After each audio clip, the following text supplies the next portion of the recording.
Halo, selamat malam semuanya. Jumpa lagi bersama kami tentunya di berbagai cerita horor di kantor Balai Diklat Industri Surabaya, terkenal dengan keangkerannya saat ini pemirsa. Kenapa banyak ya atau sering terjadi di sana itu peserta kesurupan? Ada 50 orang peserta yang pada waktu itu mengikuti pelatihan ini ya. Itu sering terjadi terkena kerasukan. Entah apa yang penyebab utama dari tempat itu. Saya sengaja berbincang dengan teman saya yang pernah ikut diklat ke sana, yang juga jadi peserta utama di sana ya. Dan kebetulan ini memang sangat horor sekali bagi saya. Karena apa? Bukan hanya satu orang yang pada waktu itu terkena, Mas ya. Iya Bang. Ada 50 orang, betul kan Mas ya? Pesertanya itu 50, yang kerasukan sekitar ada 10 orang. Oh, ada 10 orang. Kira-kira kok bisa ya di sana itu sebegitu angka? Seperti ini loh Bang ya. Waktu saya nyampe pertama kali, saya kan berbincang-bincang sama seorang satpam namanya Pak To kalau nggak salah. Satpam komplek di sana. Iya, di pos pintu gerbang di BDI tersebut. Memang kata Pak To itu kalau mau nginap di kantor, kan kebetulan saya di antara salah satu teman-teman yang 50 orang ya yang nginap di sana, karena sebagian tidak nginap lah, katakanlah cuma rumahnya itu dekat-dekat kantor begitu. Sekitar ada 15 orang gitu Mas ya yang nginap di sana. Ya tinggal beberapa orang lah. Dan memang di sana itu tempatnya kayak rumah kosong, seram banget. Karena kan kalau malam itu banyak lampu yang dimatiin lah ya oleh karyawan di sana gitu. Dan kata Pak To, memang yang waktu saya cerita waktu saya sampai pertama kali itu memang dari sononya begitu. Artinya bukan cuma di angkatan saya, tapi di angkatan pertama itu banyak tragedi ya, semacam makhluk gaib ya, yang merasuki peserta diklat begitu. Dan kalau malam kata Pak To itu kayak ada orang yang gimana ya Bang, sosok yang lewat mondar-mandir lah di sekitar kantor, yang wujudnya tidak terlalu tampak begitu. Ini Mas ya, yang membuat saya penasaran itu kok bisa sehoror itu. Padahal kan ini bukan film loh Mas ya, nyata. Ya kan, biasalah kalau di film-film itu kan sengaja dibuat horor. Namun ini ya kok sepertinya ini kayak film. Lantas pertama kali setelah diceritakan oleh satpam di sana yang namanya Pak To tadi, apakah Mas itu langsung percaya atau tidak? Langsung percaya sih Bang. Ketika saya nyampe ke sana dan melihat suasana kantor itu, ya memang tampaknya itu angker banget lah katakan. Pada malam harinya? Enggak, pagi memang. Jadi pagi itu sudah kelihatan angkernya. Auranya sudah angker. Gedungnya itu besar Bang, ya kan? Dan banyak lokal atau ruangan-ruangan yang memang tidak ditempati di sana. Dan memang lampunya sih kalau menurut saya kurang begitu banyak terang.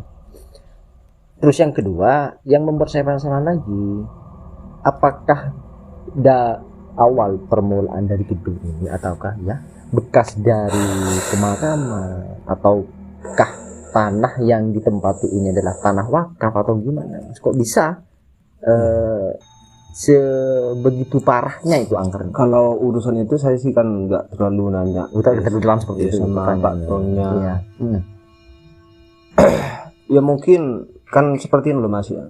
Kalau gedung ya, kemudian banyak katakanlah gedung kosong, itu katanya kalau sering tidak ditempati itu memang ya ditempati jin lah katakanlah. Memang seperti itu.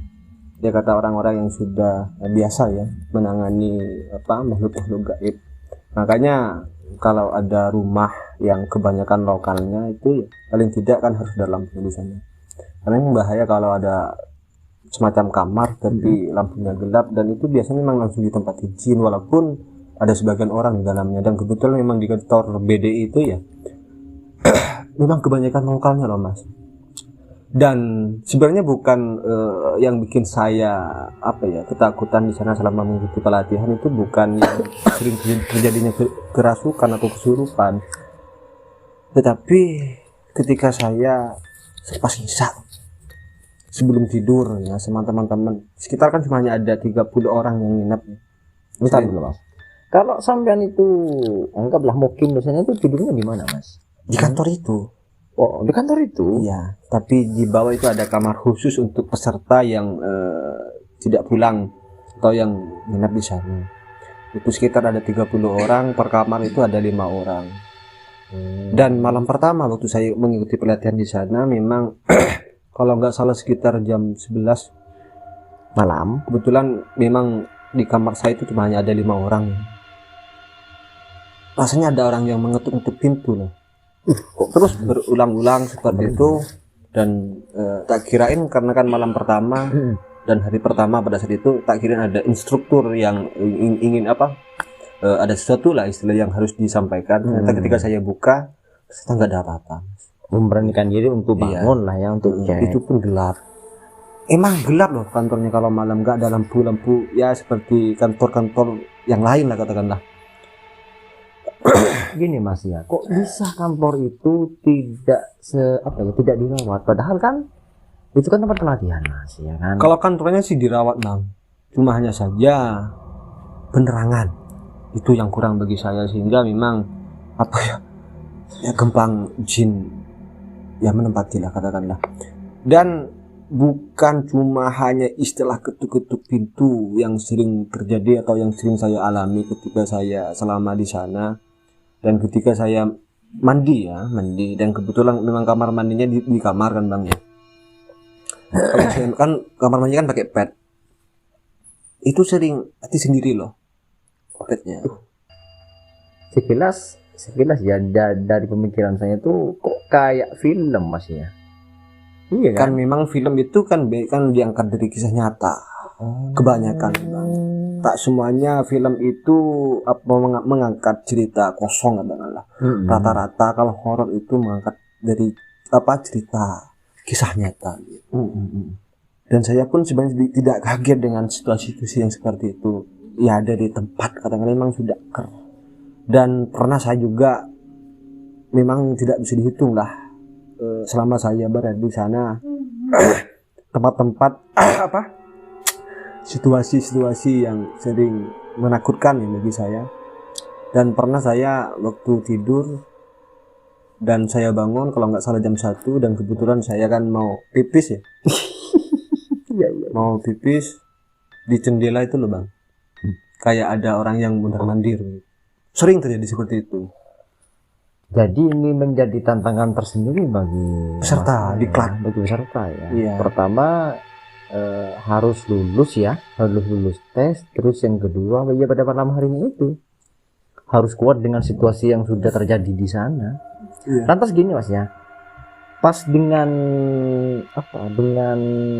situasi yang seperti itu, pada waktu peserta itu kesurupan ya, awal mulanya itu gimana?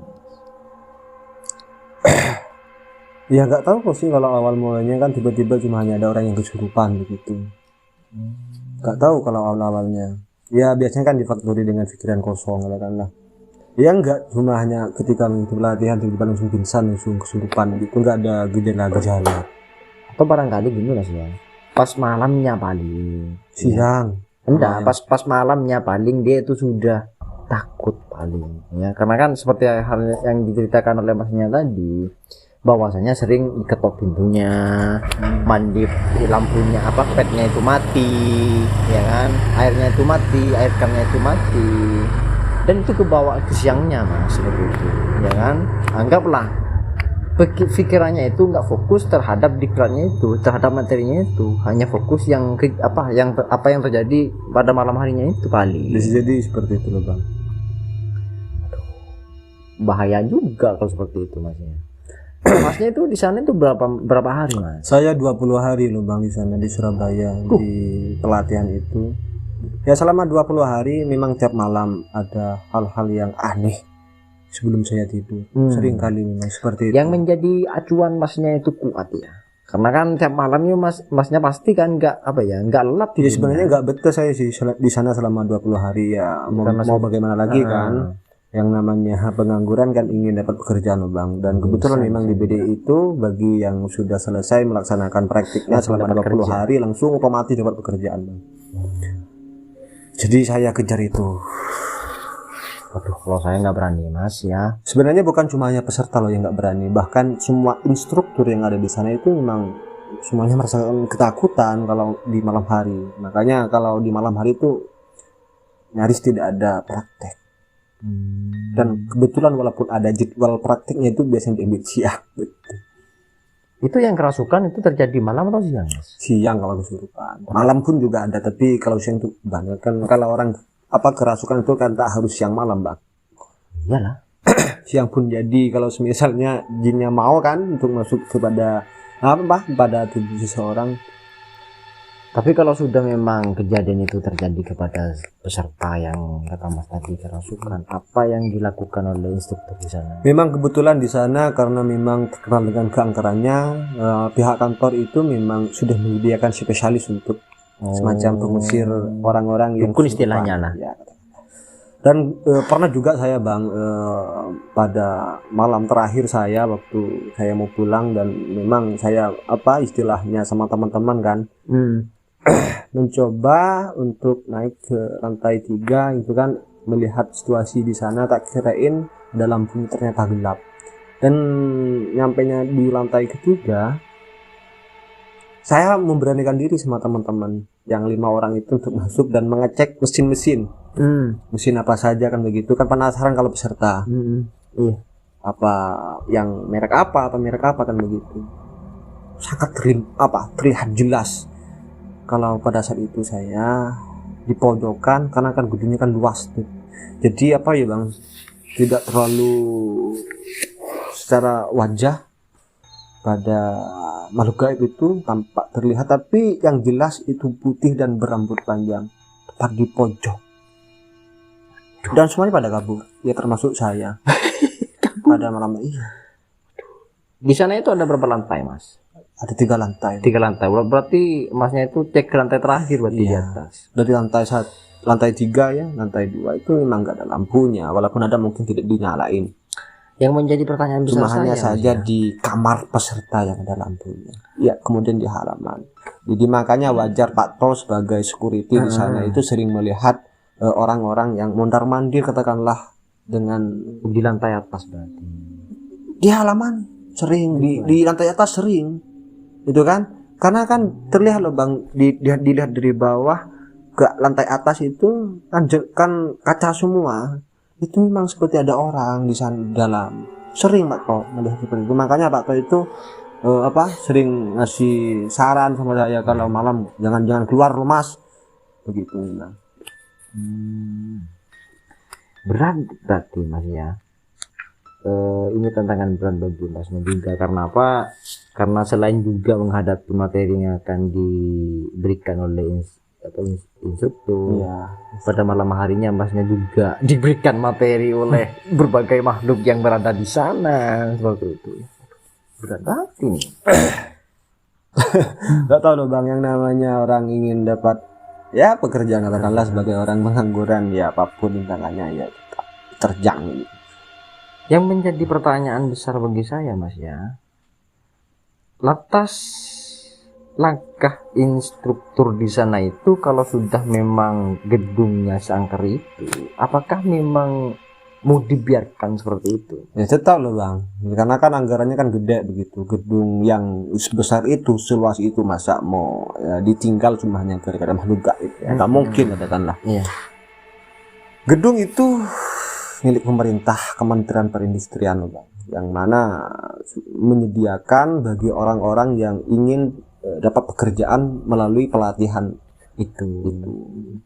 Ya selama 20 hari. Ya, jadi bagi siapa saja pemirsa yang ingin bekerja tanpa mencari pekerjaan, datanglah ke Balai Diklat Industri Surabaya dan mengikuti pelatihan di sana selama lamanya 20 hari, dan otomatis setelah selesai 20 hari langsung dapat pekerjaan secara otomatis.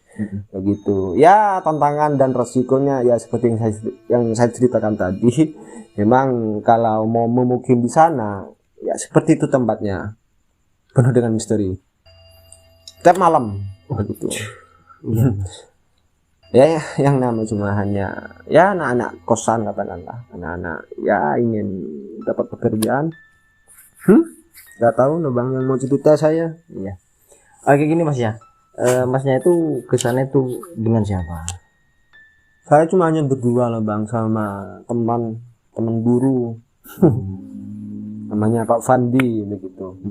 Berdua.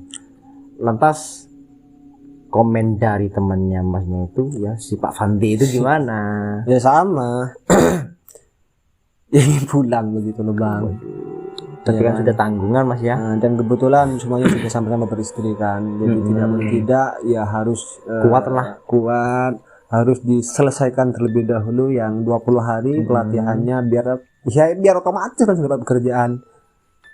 Begitu. Tapi kalau menurut saya masih itu tantangan berat. Karena apa? Karena bukan hanya kita berhadapan dengan manusia, tapi manusia dengan makhluk yang memang tidak sama seperti kita seperti itu. Iya betul bang. Ya, dan kalau misalnya mau bicara makhluk gaibnya ya, yang terlihat secara kasat mata ya, bagi saya itu ya seperti yang saya jelaskan tadi. Pertama itu memang ada semacam putih-putih dengan rambut panjang, ya kan. Dua ya semacam seperti Gondorowo, itu pernah memang Pak Toh juga pernah lihat dan saya pun juga pernah lihat, tapi cuma hanya ya sekilas saja. Dan saya pun juga tidak terlalu melihat, tapi kalau Pak Fandi itu pernah memang mengatakan semacam kepala Pak Fandi itu pernah. Sumpah Pak Fandi itu pernah. Iya mas, kepala. Oke pemirsa, ya mungkin hanya ini dari kami. Kalau memang semuanya ingin dapat pekerjaan dengan cepat, datanglah dan ikutilah diklat Balai Diklat ya, ikutilah di Balai Diklat Industri Surabaya. Selamat malam.